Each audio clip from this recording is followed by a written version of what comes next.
ideia este plano do confronto com o património em risco, porque não visível, porque não falado, porque não escrito, eu obviamente não estou muito seguro do papel do Estado na sua salvaguarda também. Não vou seguir as considerações, porque podia ir para muito longe, e seria interessante, sem dúvida, mas o Estado, como devem concordar provavelmente, funciona muito nestas situações, uma postura formal, relacionamento, quase uma vez chamar aqui influência pessoal, nomeadamente quando se trata de um património, e é preciso pensar, falando de património, de que património é que falamos? Se é aquele tangível, monumental, já consagrado pelos historiadores de arte, pelos críticos, pelos historiadores, aí provavelmente o poder da opinião pública, seja o que se for, é capaz de fazer com que os seus políticos entrem em contenção e reflexão, porque eles são muito sensíveis ao poder da opinião pública por causa da situação eleitoral, e do esquema tributário há 4 anos, e portanto aí há qualquer situação, digamos, capaz de resolver o nosso problema. Se se trata de um património ainda não falado, invisível, intangível, em que o Centro de Decisão não vê grande possibilidade de criar mais-valias, eu perco as emoções.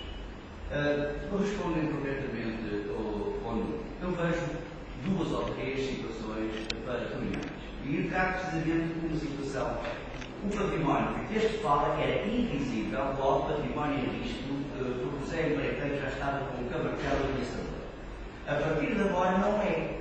Já é muito mais complicado. Portanto, são pessoas que estudam, que fazem investigação, que dão à estampa e, por acaso, houve um pequeno óvulo de uma junta de freguesia, como eu contei, e, portanto, chamemos a isso instituições públicas, embora pouco significativo. Este pode ser um processo lento, processo de dar trabalho, mas deu muito gozo às pessoas que fizeram isto. Houve uma pequena celebração, está muito bem feito, deixem-nos aqui se quiserem ver, e é um desafio, porque se isto fala de um bairro tão mobiliário, ou de dimensões simbólicas, construídas, identitárias, etc. Muitas das coisas que aqui estão podem ser musealizáveis, enchendo o olho, podem ser inseridas em setores dinâmicos da economia, como o turismo cultural, urbano, é uma coisa que se deve começar a falar, a parte do turismo cultural rural, para os cuidados do planeamento, da abordagem, da citação, etc., documentos, tudo mais. Depois há outra questão que também temos. Portugal não tem planeamento estratégico absolutamente nenhum. E foi dito que, de facto, a cultura, o património, não fazendo parte, geralmente, desse planeamento estratégico, está nada a ser de uma casuística. Pronto, estamos conversados também, e podias levar a passar muito mais para essa via, seria extremamente interessante. Porque há, de facto, alternativas. Uma alternativa imediata que eu vejo e tenho lutado bastante, que é ao nível das pequenas comunidades, dos espaços rurais, das pequenas coleções privadas, tentar que elas se insiram nas comunidades pedagógicas. Eu fui das pessoas que há uns anos atrás andei nos centros de formação contínua de professores de ensino secundário e básico para falar do projeto educativo de escola. De boa barra má memória. Má memória, que foi mal entendido, até pelos próprios agentes educativos, embora eu também não sou, obviamente, não sou grande defensor das iniciativas estatais, mas eu entendi que o projeto educativo de escola era algo que se inseria num projeto mais vasto da autonomia das pequenas comunidades. Essas pequenas comunidades estavam inseridas numa visão estratégica em centros interregionais e municipais capazes de sim fazer o desenvolvimento sustentável, endógeno, e não o que se passa aqui, é que as coisas não devem ser de cima para baixo, mas o património só tem sentido para de baixo para cima, isto é, muitos autores chamam isso de indivíduo, e portanto, se ele não for o património, não vale a pena, porque se investe, fica muito bonitinho e toda a sustentabilidade, onde é que a gente vai buscar? E é vocês verem, portanto, muito património arqueológico, por exemplo. Neste momento já tem as cercas todas rompidas, não há um guarda, para ter que ver a pedra escrita, não sei onde já tinha. Eu amo a Janine. Portanto, se não há um projeto, se isto não se insere depois num projeto mais vasto, onde a palavra-chave é a visão integrada. Ora, o Estado, nas suas diversas instituições, não tem e não tem provavelmente porque não quer. Atenção, porque ganha muito mais não tendo, porque, enfim, não quero entrar para essa via também, mas há aqui sinuosidades mafiosas que não permitem que haja planeamento estratégico regional, porque isso envolvia depois outras considerações sobre o uso do solo, por exemplo, e não a utilização exacerbada que tem assim por este país todo, e portanto eu vejo o património inserido aí, mas vejo também o património inserido num projeto educativo de escola, na qual posso dizer, para mim, a escola e o museu são, não é que não se vota, mas são as primeiras instituições, um museu no sentido não do museu tradicional, mas da nova museologia. Atenção, digo para aqueles mais atentos, não tem, quando eu falo de museologia, ficam a saber que não tem nada a ver com o museu, em que o seu discurso é exclusivo, exclui qualquer outro que se oponha, portanto não é nada disso que eu estou a falar. Mas é de uma nova museologia, portanto, a ideia de museu muito mais flexível, muito mais didática, e aqui está a palavra-chave, uma das, que é justamente o património servir como didatismo, ou como unidade didática inserido num projeto educativo de escola, a partir da qual eu posso dar todas as unidades letivas.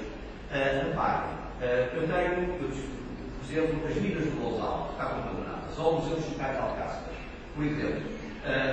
O chocalho, peça altamente complexa, não é uma coisa só para abanar e para dar, não, é altamente complexa. Aquilo insere-se a chamada ciência campanológica portuguesa, em que os etnólogos e antropólogos têm dado à estampa uma enorme quantidade de asserções que dignificam, reparem, o chocalho, o sino, que exerce na simbologia e na campanologia, não é? Portanto, se pensarem que o sino e o chocalho são processos comunicacionais e não apenas para chamar a atenção do gado, começam a perceber a complexidade e a própria valorização na paisagem.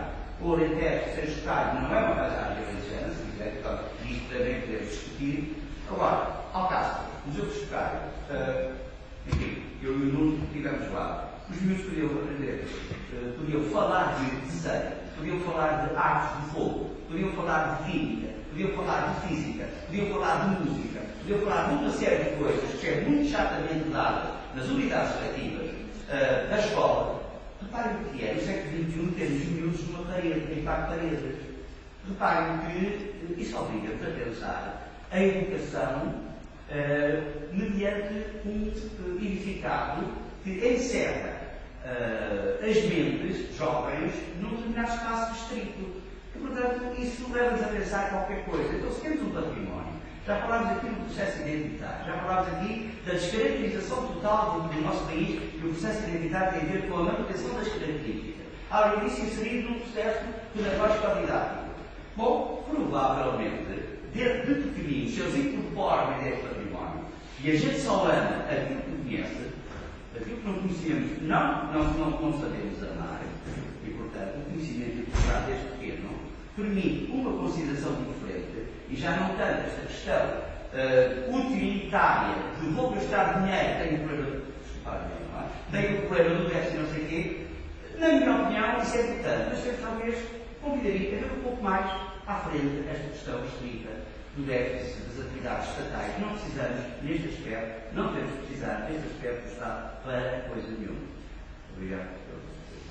Obrigado. O tempo